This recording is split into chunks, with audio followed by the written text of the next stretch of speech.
Advocate भाई चंद्रशेखर आजाद जी से अनुरोध कर रहा हूं कि वे आए और अपने ख्यालात हम बहुजन समाज के लोगों में रखने का काम करें। भाई चंद्रशेखर जी संघर्ष करो, भाई चंद्रशेखर जी संघर्ष करो। हमारे नेता कैसे हो, हमारे नेता कैसे हो? भीम आर्मी जिंदाबाद, भीम जिंदाबाद, आजाद समाज पार्टी जिंदाबाद, आजाद समाज पार्टी जिंदाबाद। वोट हमारा, राष्ट्र हमारा, वोट हमारा, राष्ट्र हमारा। जो बहुजन की बात करेगा, जो बहुजन की बात करेगा। साथियों, कृपया आप लोग अपने स्थान पर बैठ जाएं। आप लोग शांति के साथ बैठे हुए हैं, इसी प्रकार से शांति के साथ अपने स्थान पर बैठें, अपने स्थान पर बैठ जाएं। मैं अनुरोध कर रहा हूं एडवोकेट भाई चंद्रशेखर आजाद जी से, माननीय सांसद जी से, वे आए और अपने विचार आपके समक्ष रखें।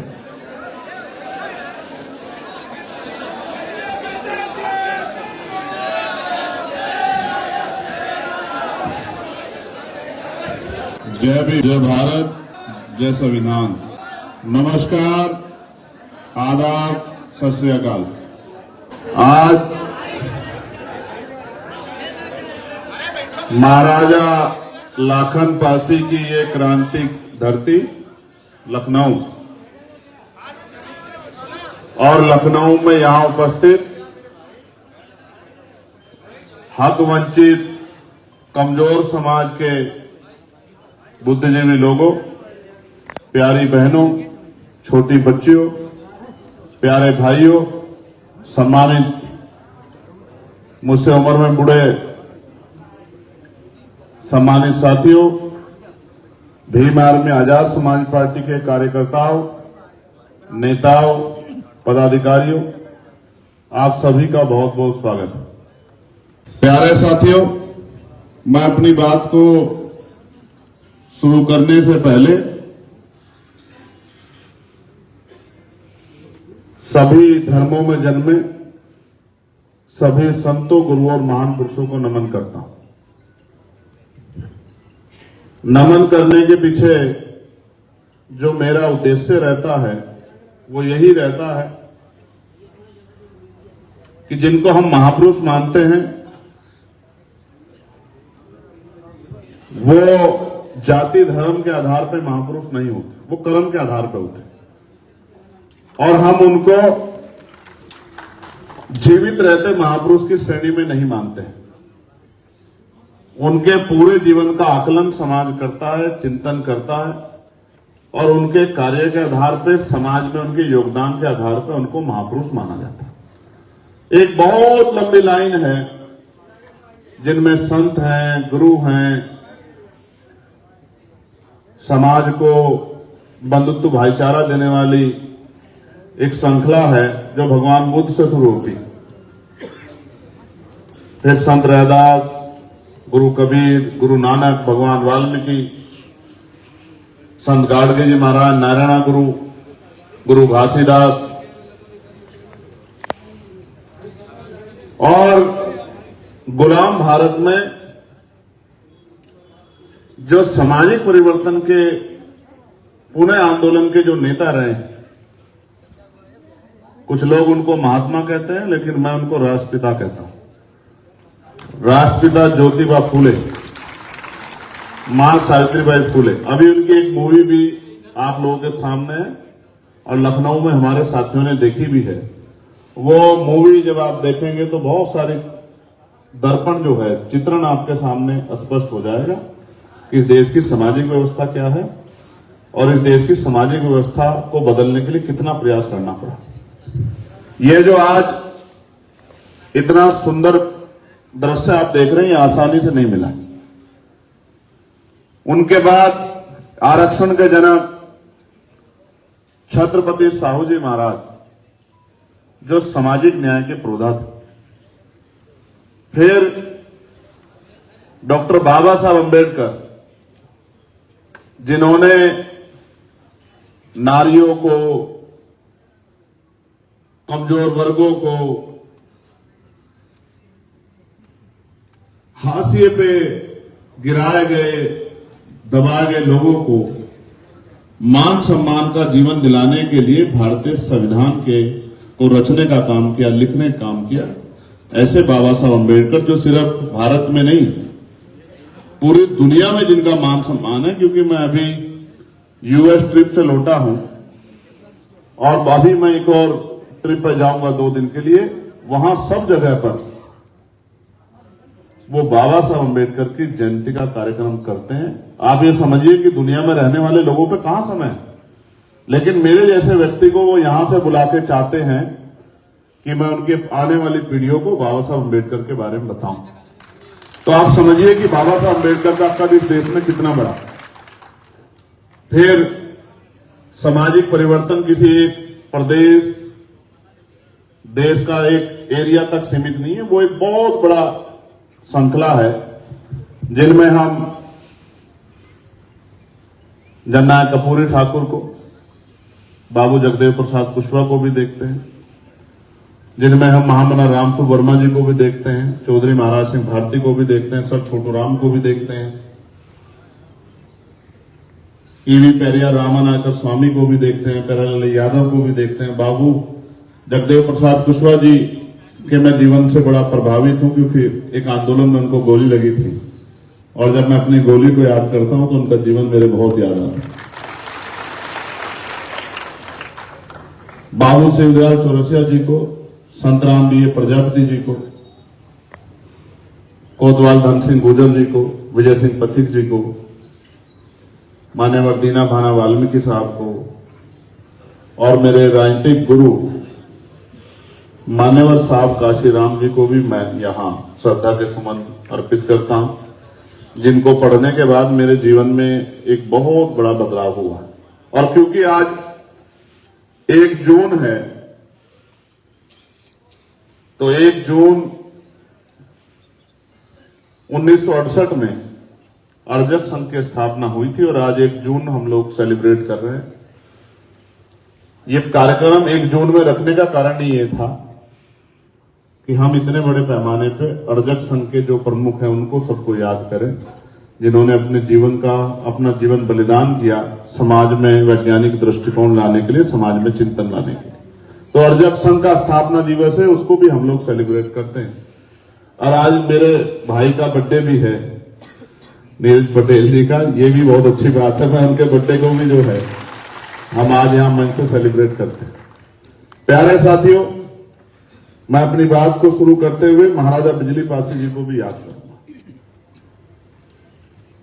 मैं धन्यवाद दूंगा अपने प्रदेश के अध्यक्ष जी का, प्रदेश के महासचिव जी का, प्रदेश के और अन्य जिम्मेदार साथियों का जो इस मंच पर उपस्थित हैं, हमारी बहनें और ये जो बुद्धिजीवी समाज आज यहाँ इकट्ठा हुआ है, बागभूषण जी, बहुत सारे साथी, अशोक वर्मा जी, सूरज कुशवाहा जी, मैं सभी के नाम उस तरह से नहीं, मुनेश भाई, सभी के नाम उस तरह नहीं जानता, मगर मैं मानता हूं कि जो अगली पंक्ति में है या इस मंच पे 3-4 पंक्तियों में है, वो समाज का बुद्धिजीवी तबका है।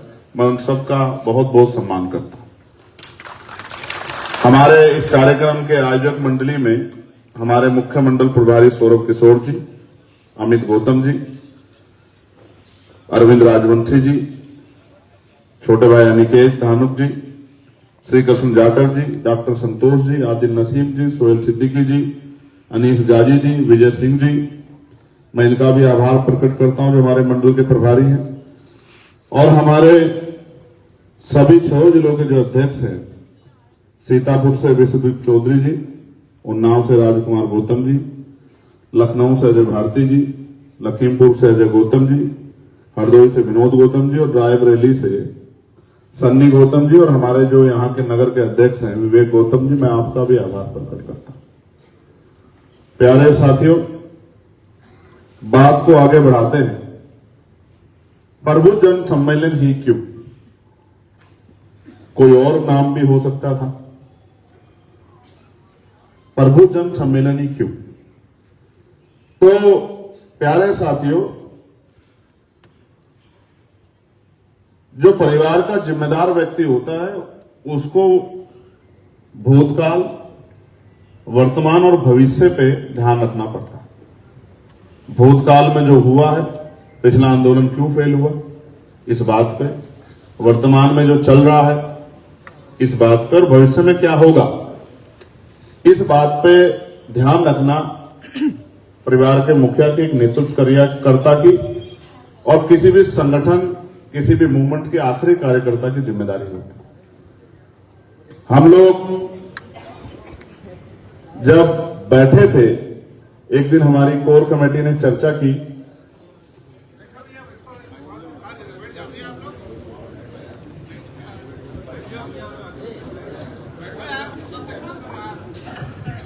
तो ये तय हुआ कि हम पे कार्यकर्ता तो तैयार हो गए, और कार्यकर्ता ऐसे नहीं, कार्यकर्ता ऐसे कार्यकर्ता जो अपनी जान भी दांव पे लगा सकते हैं इस आंदोलन को आगे बढ़ाने के लिए, महापुरुषों के कारवा को आगे बढ़ाने के लिए। ये तो प्रत्यक्ष है। इंजीनियर मोहनलाल जी भी यहां हमारे बीच उपस्थित हैं।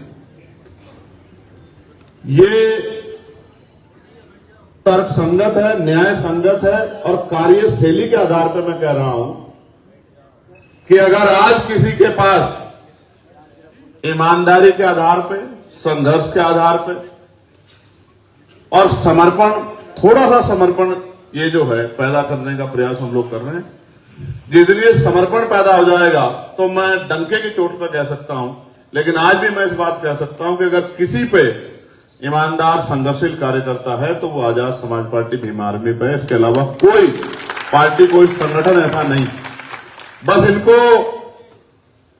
इनको करना क्या है, इनको दिशा देने का काम हम बुद्धिजीवी लोगों को करना है। तो प्रबुद्ध जन सम्मेलन ही क्यों? ये चर्चा हुई कि ऊर्जा तो तैयार हो गई है, एनर्जी तो तैयार हो गई, अब इसको शेप देनी, इसको डायरेक्शन देनी। तो डायरेक्शन कौन दे सकता है? समाज दो हिस्सों में बटा हुआ है। समाज में संविधान की वजह से 10-12-15% लोग, schedule caste, schedule tribe, backward और माइनॉरिटी में, मुस्लिम समाज में 10-12-15% लोग तैयार हुए हैं, और बाकी उसी समाज का 80-85% समाज, 90% समाज हाशियत है। तो ये जो 10-12-15% लोग तैयार हो गए, जो नौकरी में गए, जिन्होंने रोजगार किए, जिनको, ये कौन लोग हैं?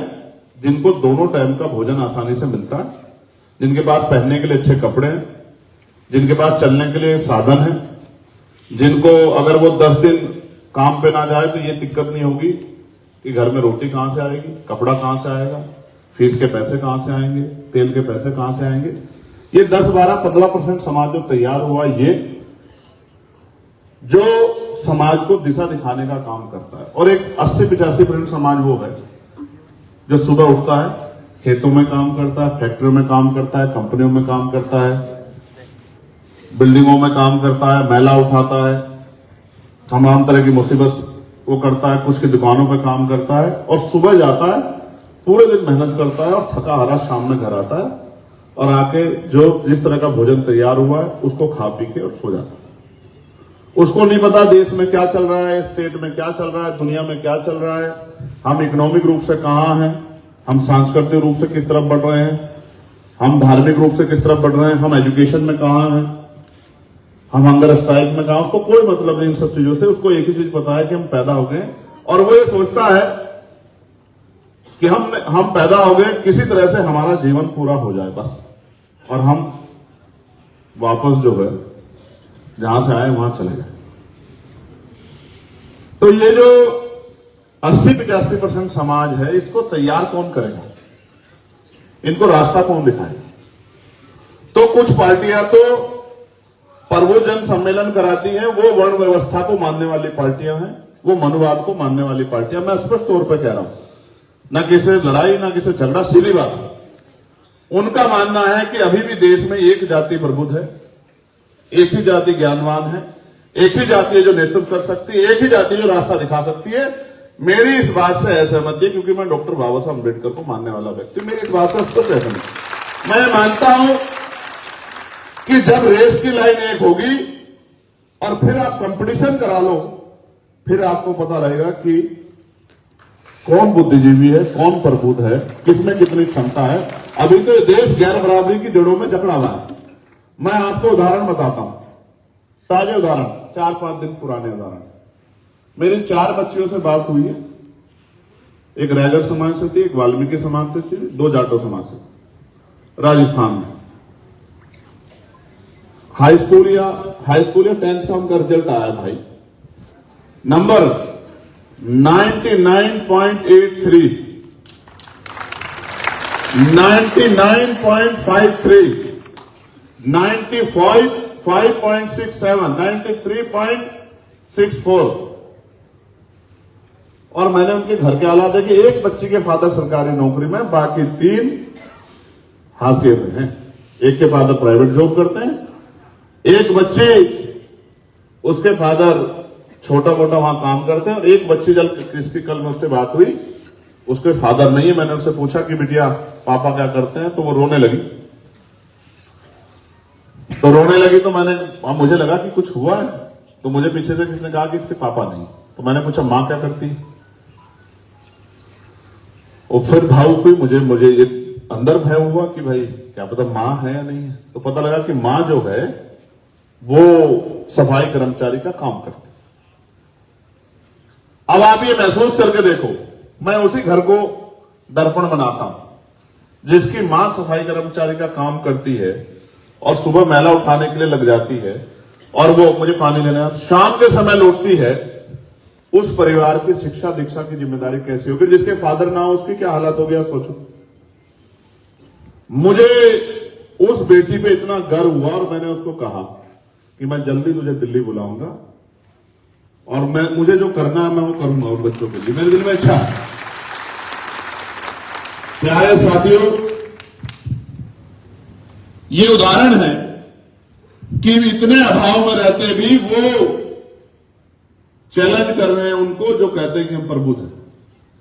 99.83% का नंबर मतलब समझते हैं। मुझे लगता है शायद कोई एक शब्द उससे गलत लिखा गया होगा, बस आप एहसास करके देखो। और मैंने तो उसको ये भी कहा कि बेटा जितना तुम्हारे दोनों बार में जुड़ गया, हमारा जितना तुम्हारा एक बार में, हम तो 2 बार में भी नहीं आए। आप महसूस करके देखो, रेस की लाइन एक नहीं है, बराबर सुविधा सम्मान नहीं है।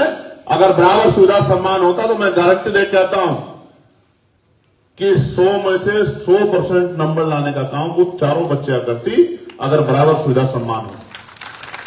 तो प्यारे साथियों, इसलिए हमने प्रबुद्ध जन सम्मेलन बुलाए कि समाज का जो तैयार तबका है, बुद्धिजीवी तबका है, जो जिसको पेट जिसका भरा हुआ है, जो देश को देख रहा है, प्रदेश को देख रहा है, वो उसको हम ये आग्रह कर रहे हैं कि भाई अब आप आ जाओ और इस तैयार हुए लोगों को दिशा दिखाने में हमारी मदद कराओ।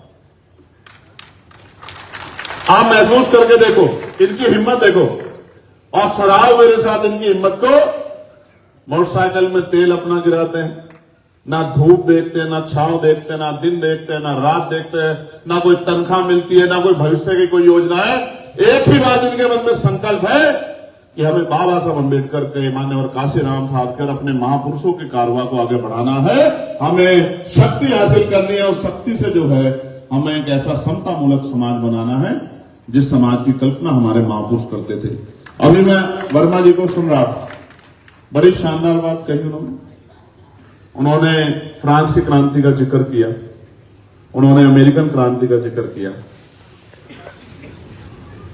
उन्होंने सामाजिक मूल्यों का जिक्र किया। आप ये सोचो, जिस चीजों के लिए दुनिया में संघर्ष हुए हैं और हजारों हजारों लोग कुर्बान हुए हैं, वो हमें बाबा साहब अम्बेडकर उनके साथियों ने ज्ञान के दम पर जो है वो संविधान में सर्जित करके दी है। अब वो हमारे सामने धीरे धीरे जा रहा है। अब क्योंकि हमें हमारा योगदान नहीं है उनको लाने में, हम तो स्वाभिमान को सबसे ऊपर समझते हैं। बाबा साहब अम्बेडकर ने कहा था कि आदमी भूखा रह सकता है लेकिन अपमानित होकर नहीं रह सकता। आप भी, चाहे आप गांव में रहते हो, शहर में रहते हो, गली में रहते हो, महल में रहते हो, झोपड़ी में रहते हो, हर व्यक्ति अपने ऊपर इस बात को लेकर बताए और अपने मन से हाथ उठा के मुझे बताएं अगर मेरी बात आपको सही लगे कि अगर जिस जगह वहां आपका अपमान होता हो, क्या आप वहां दोबारा जाना पसंद करते हैं? बताओ ईमानदारी से,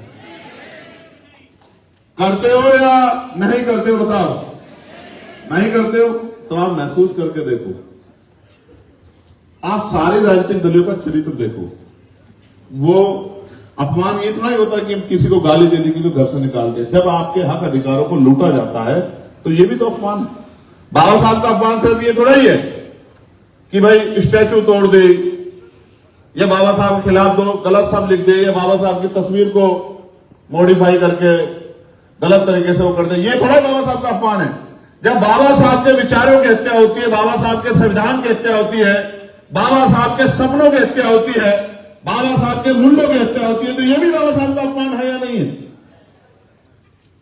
लेकिन इस अपमान को हम समझ नहीं पाए। देखिए, देश में राजतंत्र था और राजतंत्र में राज बदलने के लिए युद्ध होते थे, संधियां होती थी, घोड़ों पे, ऊंटों पे, हाथियों पे सेना आती थी, पैदल सेना आती थी, तलवारें चलती थी, भाले चलते थे, बंदूकें चलती थी, तोपें चलती थी, और हजारों हजारों सैनिक शहीद हो जाते थे, तब राज बदलता था। अब बाबा साहब अंबेडकर ने इस देश को क्या दिया? आलोचना करना उनकी आसान, उनके ऊपर सवाल उठाना आसान है, लेकिन दिया क्या है इस बात पे गौर करो। दिया ये है कि राज बदलने के लिए ना आपको तलवार खरीदनी, ना बंदूक खरीदनी, ना तोप खरीदनी, ना आपको हाथी लाना, ना घोड़ा लाना, ना बैल बकरी लाना, ना आपको युद्ध की कला सीखनी, ना आपको युद्ध करना, सिर्फ भाईचारा बनाकर और वोट की ताकत का एहसास आपको लोगों को कराना है। और उस वोट की ताकत से सिर्फ पहले ठप्पा लगता था और अब ईवीएम का बटन दबा के राज बदल जाता है। देखो कितना आसान कर दिया सब। और ये भी नहीं कि मशीन आपको लानी हो, व्यवस्था आपको करनी है, आपको जाके पर्ची भी सरकार ऐसी व्यवस्था बनाई है, आपके घर में लाके आपको हाथ में देती है और उस पर्ची को लेके जाके बस आपको वोट डालना है। इतना आसान कर दिया।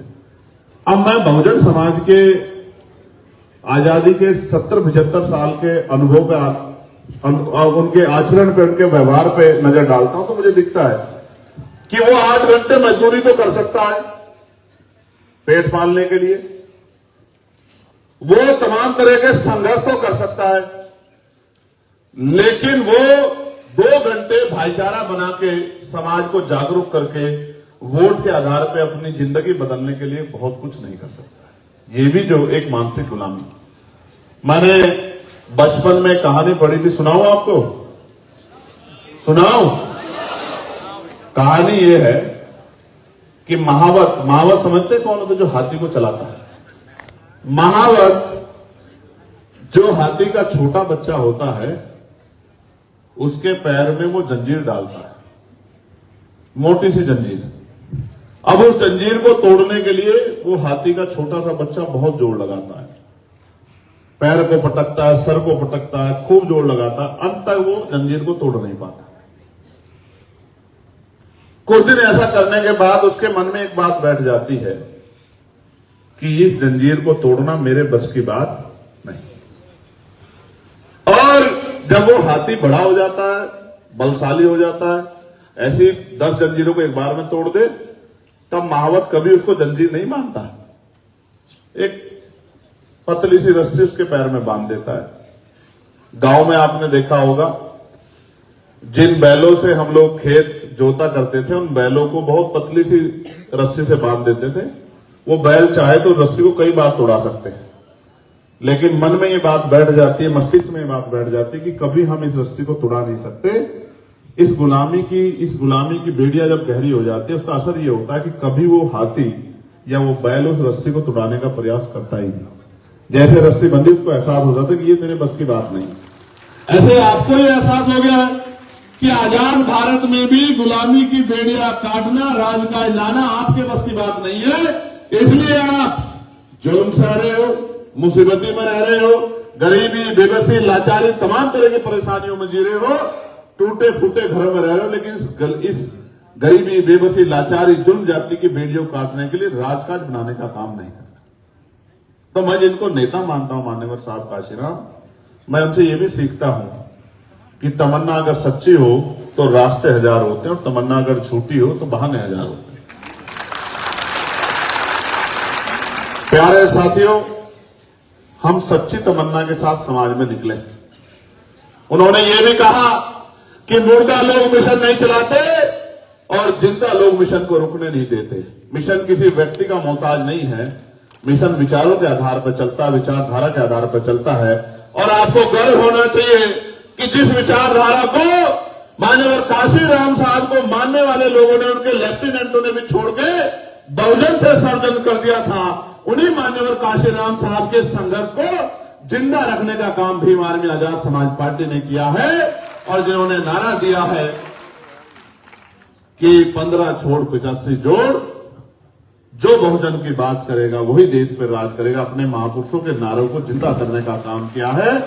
अगर हम चाहते, अगर एमपी एमएलए बनना, मंत्री बनना सपना होता तो हमारी पार्टी में इस प्रथम जो है श्रेणी में जो लोग बैठे हैं वो किसी पार्टी का मेंबर बन के विचारधारा से समझौता करके एमपी एमएलए बन जाते।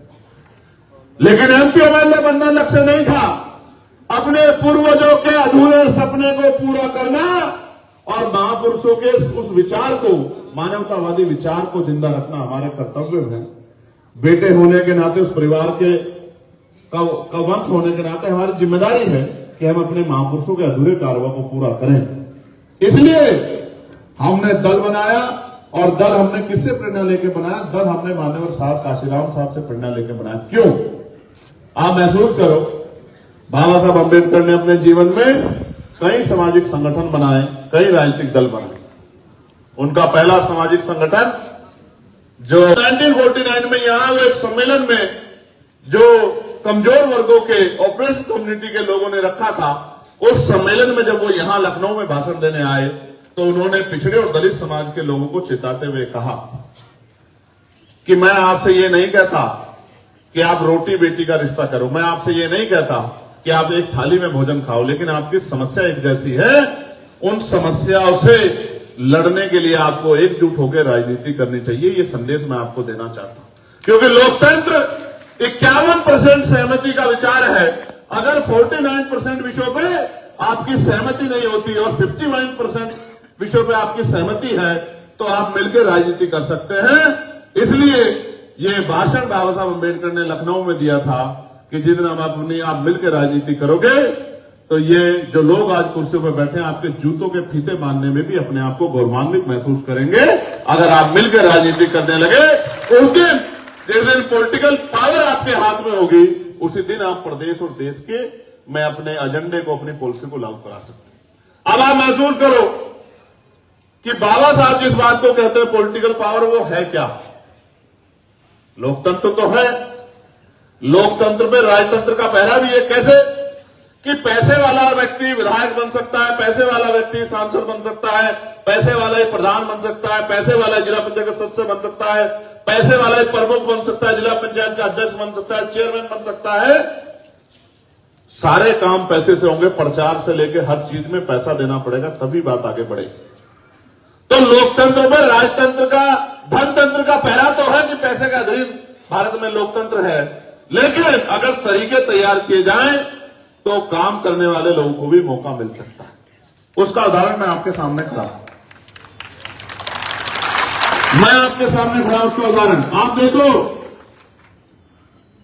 जहां 2024 के लोकसभा चुनाव में देश दो दलों में बटा हुआ था, क्या तो इस अलायंस को वोट करेंगे या इस अलायंस को वोट करेंगे, हमने 2 सीटों पे चुनाव लड़ा। एक नगीना में, जहां पार्टी के लोगों ने अपनी जेब से पैसा इकट्ठा करके, चंदा इकट्ठा करके, एक एक रुपया जुटा के, और मैंने भी गांव गांव जाके माननीय काशीराम साहब के उस नारे को, कि एक वोट और एक नोट के नारे को मैंने आगे बढ़ाने का काम किया। तो उसी समाज ने, जिस समाज ने माननीय काशीराम साहब को ताकत देने का काम करता, उसी हक वंचित बहुजन समाज के लोगों ने मुझे वोट देकर, मुझे नोट देकर मुझे चुनाव लड़ाने का काम किया। और सिर्फ चुनाव लड़ाने का काम नहीं किया। ये जून का महीना बहुत महत्वपूर्ण है मेरे लिए। 1 जून अर्जक संघ की स्थापना, 4 जून लोकसभा 2024 का रिजल्ट जो भी आने वाली है, 8 जून मैं गिरफ्तार होकर 2017 में जेल गया, 16 महीने जेल में रहा, एनएसए काटी। 29 जून समाज के हक अधिकार की लड़ाई लड़ते हुए मनवादियों की आंखों में इतना खल गया कि 4 गोली चला के मेरी हत्या करने का प्रयास किया। ये जून मेरे लिए बहुत महत्वपूर्ण महीना। तो मैं आपसे ये कह रहा था कि इसी कमजोर हक वंचित समाज ने मुझे लोकसभा का सांसद बनाने के लिए एड़ी चोटी का जोड़ लगाया। तब जब उन्होंने अपने मन में संकल्प किया कि अब हमारी बात को उठाने वाला कोई नहीं है, हमें अपना नेता तैयार करना है, हमें अपनी आवाज तैयार करनी है, लोकसभा में हमारी बात रखने वाला कोई होना चाहिए, तो उन्होंने वोट देके मुझे जिताने का काम किया। दूसरी सीट पे जहां हम लड़े, सिद्धार्थनगर में डुमरियागंज लोकसभा पे, वहां इन बड़े दलों के बाद तीसरी बड़ी पार्टी आजाद समाज पार्टी बनी और 80,000 से ज्यादा मत जो है वहां आजाद समाज पार्टी को मिलने का काम। तो जिस लोकतंत्र को महापुरुषों ने स्थापित किया, पॉलिटिकल पावर बनाने की बात की, जिसपे धनतंत्र का पहरा हो गया, उसी धनतंत्र को चैलेंज करके गरीबों ने इस असली लोकतंत्र को स्थापित करने का काम नगीना से किया। तो मैं यहां से आप सबसे भी कहूंगा कि एक बार दोनों हाथ उठा के नगीना के साथियों का धन्यवाद करो। कहो धन्यवाद नगीना, और नगीना के साथियों का भी धन्यवाद। प्यारे साथियों, आप पॉलिटिकल पावर को समझो। इस देश में और प्रदेशों में राज्य सरकारें और केंद्र की सरकारें वो प्रदेश का नेतृत्व करती हैं और देश का नेतृत्व करती हैं। और वो करती क्या है? देखो, बिजली के दाम, पानी के दाम, गैस के दाम, पेट्रोल के दाम, डीजल के दाम, फीस, सब सरकार तय करती है। आगे बढ़ो, स्कूल कहां बनेंगे, कॉलेज कहां बनेंगे, यूनिवर्सिटी कहां बनेगी, मेडिकल कॉलेज कहां बनेंगे,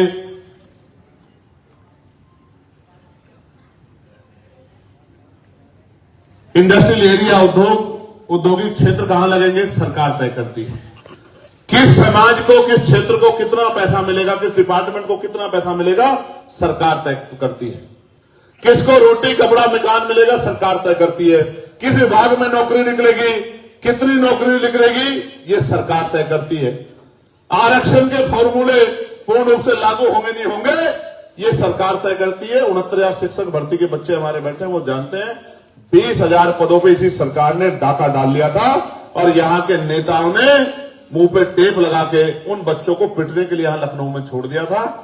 उन बहनों पे पड़ती लाठी देख के मैं घर नहीं बैठ पाया, मैं अपनी आंखों को भी नहीं रोक पाया। मैं यहीं लखनऊ आया और 5 दिन तक लगातार उनके धरने में बैठा रहा। उसके बाद एक बड़ी सभा बुलाकर इस आंदोलन को परवान चढ़ाने का काम किया। सरकार ने झुक के 6,800 नियुक्ति देने का काम किया और बाद में अपने लोग कोर्ट में भेज के उस नियुक्ति को रुकवाने का काम किया। यहां कितने षड्यंत्र होते हैं, किस किस पटल में षड्यंत्र होते हैं, मेरे भोले वाले लोग आप लोग नहीं समझ पाओगे। जैसे जैसे हमारी ताकत बढ़ेगी, तमाम तरह के आरोप, तमाम तरह की बातें, तमाम तरह के झूठ, तमाम तरह के गुमराह करने के एजेंडे आपके बीच में लागू किए जाएंगे। तमाम रोने पीटने की बात की जाएगी, तमाम सपने आपको दिखाने का, आपको गुमराह करने का प्रयास किया जाएगा। मगर मेरी एक बात को मान लेना, जो बात आपसे कह रहा हूं, मेरे याद है मैं लखनऊ आया था, अमन की जान गई थी, पुलिस के कर्मचारियों ने पीट पीट के उसको मार दिया। मेरे याद है लखनऊ में घर टूट रहे थे और हमारा नौजवान नेता अनिकेत सीना तान के उस बुलडोजर के सामने खड़ा था। मेरे आज भी याद है, मैं नहीं भूला, मेरे याद है। और वो ये कह रहा था कि एक दिन हमारे भाई को उत्तर प्रदेश की कुर्सी पे आ जाने दो, हम आपको बताएंगे कि हिसाब किताब कैसे होता है। ये बात वो कह रहा था, मेरे याद है। हालांकि मैंने उसको फोन पे कहा कि पुलिस तो सरकार की होती है भाई, इनसे क्या लड़ना, बेचारों से, अधिकारियों से क्या लड़ना। ये तो सरकार के अधीन होते हैं, सरकार के कर्मचारी होते हैं। जैसा सरकार इनको कहती है ये बेचारे वैसा करते हैं। ये किसी गरीब के खिलाफ नहीं है, ये तो व्यवस्था में बंधे हुए हैं। तो इनसे नाराजगी मत करो। तब उन्होंने मेरी बात को समझा।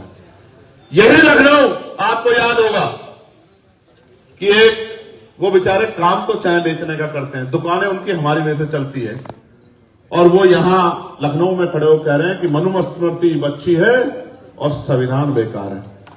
तो जैसे ये फौज वहां गई और उनसे कहा कि बताइए क्या अच्छा है, तो कहा संविधान अच्छा है, और माफी मांगने का काम किया। ये लखनऊ आपको याद हो। हालांकि मैं चाहता हूं कि लोग माफी ना मांगे, लेकिन लोग दिल से संविधान को माने। देखो, संविधान से दिक्कत किसको है?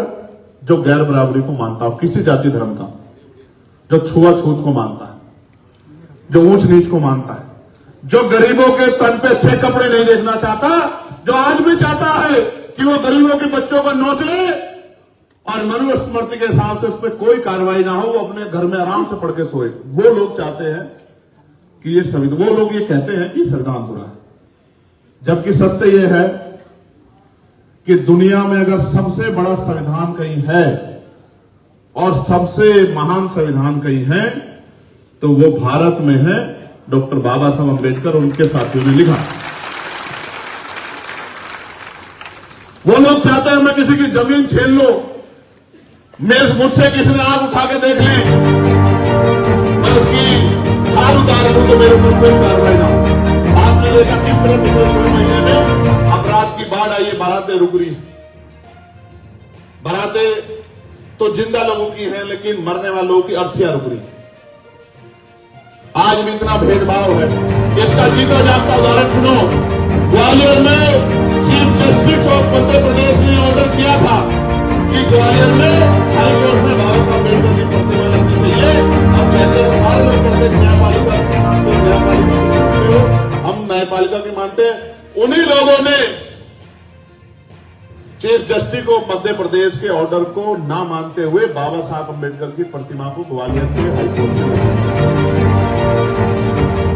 वो ग्वालियर के हाईकोर्ट में बाबा साहब अम्बेडकर जो पहले कानून मंत्री थे, जो संविधान के रचयिता थे, जिनको सिंबल ऑफ नॉलेज दुनिया में कहा जाता है, जब करोड़ों नारियों के जो तमाम जाति धर्म की नारियां हैं, जो उनके मुक्तिदाता थे, उनकी स्टैचू नहीं चाहते, वो राजस्थान हाईकोर्ट जैसे मनु महाराज की स्टैचू वहां लगवाना चाहते हैं। ये फर्क है। हम न्याय के लिए लोग, और वो गैर बराबरी को मानने वाले लोग महसूस करो। आज भी इतना जातिवाद, इतना भेदभाव, इतना अन्याय। मैं आपसे पूछना चाहता हूं, जिस तरह से प्रदेश, उदाहरण है अभी बिजली विभाग, विद्युत विभाग को जिस तरह से निजीकरण की भेंट चढ़ाया जा रहा है, कर्मचारी आंदोलन कर रहे हैं और कॉन्स्टिट्यूशन ये कहता है कि आप किसी को उसका पक्ष सुने बगैर आप उसको दंडित नहीं कर सकते। सरकारी कर्मचारी को आप यहां ऑर्डर निकाल रहे हैं कि अगर कर्मचारी हमारी बात नहीं सुनेंगे और वो आंदोलन करेंगे तो हम उनको नौकरी से निकालने का काम करेंगे। मैं चैलेंज करके सरकार को कह रहा हूं, एक कर्मचारी के खिलाफ कार्रवाई करके देखना, फिर आजाद समाज पार्टी आपको बताएगी कि संविधान की रक्षा कैसे की जाती है, संविधान पे हमला करने वालों को कैसे मुकाबला किया जाता है। मेरे साथियों, निजीकरण उदाहरण है कि 1.5 लाख से ज्यादा नौकरियां इस विद्युत विभाग में schedule caste, schedule tribe backward के लोग करते हैं। और बैकवर्ड में सिर्फ हिंदू बैकवर्ड नहीं है, मुस्लिम बैकवर्ड के लोग भी आरक्षण की वजह से नौकरी करते हैं। एक तरफ निजीकरण के जरिए सरकारी नौकरियों को खत्म किया जा रहा है, दूसरी तरफ आपके प्रतिनिधि को पैरों के तले रोना जा रहा है। ये भी लोग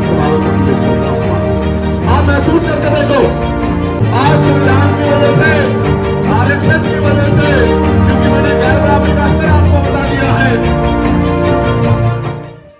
कि आप जज हो, आप वकील हो, आप आईएएस हो, आप आईपीएस हो, आप पटवारी हो, सेक्रेटरी हो, किसी भी जाति, किसी भी पोस्ट पे हो, आपकी जाति कभी नहीं जाती, छुआछूत भेदभाव आपके साथ नहीं खत्म होता।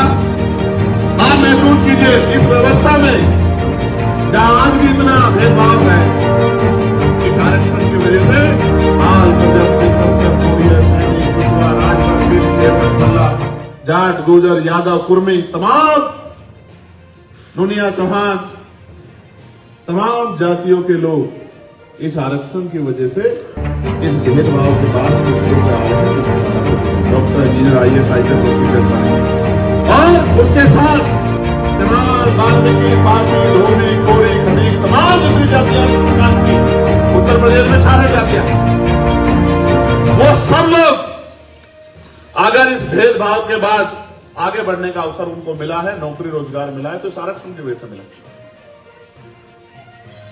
एक तरफ ये 33% आरक्षण महिलाओं को देने का काम जो है, कुछ बिल को पार्लियामेंट में पास कराने का काम करते हैं, एक तरफ ये 2019 में आरक्षण के विरुद्ध EWS लाके, मैंने आपको कहा था कि आपको नेता पहचानना हो तो उसके कर्मों के आधार पर पहचाने, उसकी जाति के आधार पर नहीं। आप महसूस करके देखो, जितने बड़े मंच पे मेरी बात को एकदम हाथ करके नकार देना अगर मैं गलत बोल रहा हूं। क्या EWS संविधान सम्मत है? बताइए, मैं गलत तो नहीं कह रहा हूं। EWS संविधान में आरक्षण का प्रावधान क्या आर्थिक आधार पर है?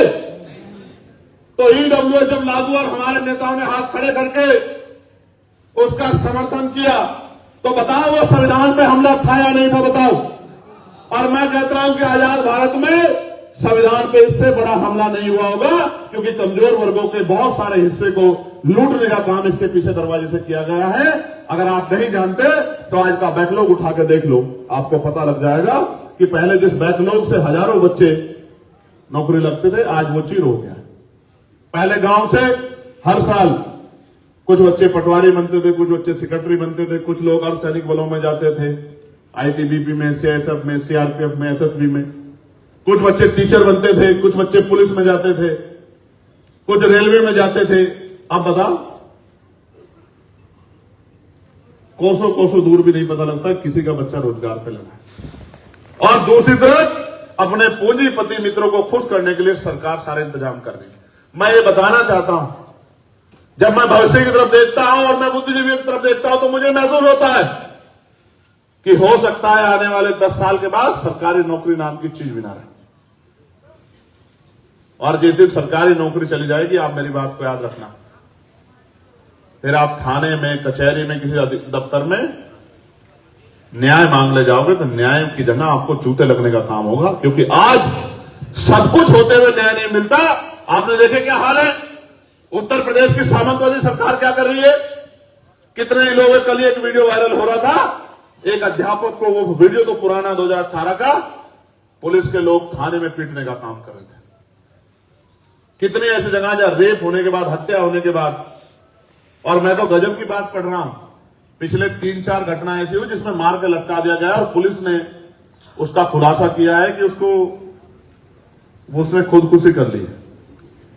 और कोई अगर परिवार का व्यक्ति पूछ रहे कि तथ्य क्या है साहब, किस आधार पे, तो पुलिस के लोग गुर्रा कहते, बताऊं तुझे, अभी तुझे जेल भेज दूंगा। और बेचारे गरीब लोग चुप हो जाते हैं कि जेल ना जाना पड़ता है। कई ऐसे मामले हैं जिनमें पुलिस की पिटाई से लोगों की जान गई और उनपे एक ही लाइन लिखी आती है अखबार में कि सीने में दर्द होने से जान गई। आप समझो, IPS साहब, पूर्व IPS साहब यहां बैठे हुए हैं, उनका अनुभव बड़ा है इस मामले में, लेकिन मेरे पास भी अनुभव, हालांकि मैं पुलिस का सबसे बड़ा हिमायती हूं। आपको पता होगा, पार्लियामेंट में पुलिस के कर्मचारियों को 8 घंटे की ड्यूटी मिले, उनको सप्ताह में 1 दिन छुट्टी मिले जैसे और कर्मचारियों को मिलती है, उनकी वेतन विसंगता दूर हो, बॉर्डर स्कीम खत्म की जाए, इसकी मांग अगर किसने उठाने का काम किया तो वो एडवोकेट चंद्रशेखर आजाद ने किया। और सिर्फ काम ही नहीं किया, मैं जिस कमेटी में हूं, हमारे साथी जानते हैं, रिपोर्ट बन रही है, अगले 2-3 साल के अंदर रिफॉर्म होगा और पुलिस के भाइयों की भी जो समस्या है उनको भी हम लोग खत्म कराने का काम करेंगे, ये भी मैं आपको विश्वास दिलाऊं। तो देश में चाहे निजीकरण के खिलाफ लड़ाई हो, समाज को बेचारा आराम से घर बैठा, रास्ता कौन दिखाता है? ये प्रबुद्ध समाज, कि भाई ये है, जैसे 200 पॉइंट रोस्टर को हटा के 13 पॉइंट रोस्टर आया, किसने रास्ता दिखाया? प्रबुद्ध समाज। दुश्मन ने नहीं दिखाया। जैसे SC/ST एक्ट पे हमला हुआ, किसने रास्ता दिखाया? प्रबुद्ध समाज ने। जैसे निजीकरण के जरिए आरक्षण खत्म किया जा रहा है, कौन चर्चा कर रहा है? प्रबुद्ध समाज। इसी प्रबुद्ध समाज को कह रहा हूं कि 2027 में 15 साल का सूखा हो जाएगा हक वंचित समाज के, वैचारिक समाज के ऊपर। 15 साल का, और 15 साल में तो बड़ी से बड़ी बिल्डिंग है, उसकी मरम्मत ना हो तो वो जर्जर हो जाती है। आप क्यों नहीं उठ के जागते हो यार? क्यों नहीं जागते हो? क्यों नहीं समझते हो कि इस 15 साल में आप 30 साल पीछे चले गए और अगले 5 साल और लगे तो आप 50 साल पीछे चले जाओगे? क्यों नहीं समझते? इसलिए आपको जगाने और इनको समझाने के लिए निकले हैं कि जागे हुए लोग इन संघर्ष करने वाले लोगों को रास्ता दिखाने का काम करें तो बात आगे बढ़ जाए। प्यारे साथियों, बात मुस्लिम समाज की हो रही थी।